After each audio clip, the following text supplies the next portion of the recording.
We'll guide you through how to fix the iPhone camera blurry or not focusing. If you find this useful, then consider subscribing and liking the video. The iPhone camera not focusing or being blurry can be really annoying, as you can't go and take a nice photo. We've got some different fixes you can try. To get started, come to the bottom and just make sure you've got the normal photo mode selected. Go and see if that solves the problem, as some modes may go and blur the background more. Next, you want to try just restarting the camera app. That can go and solve it. So swipe up on it like so, and swipe up on it again, and then what you can do is open it up and go and see if that solves it. The next thing you want to try doing is just coming and checking the camera lens itself.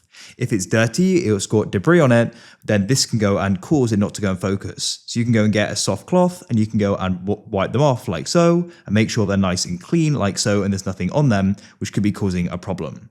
Then you can go and open up the camera again and go and see if it's now clear and focusing. If it still isn't, then what we're going to try doing is performing a restart.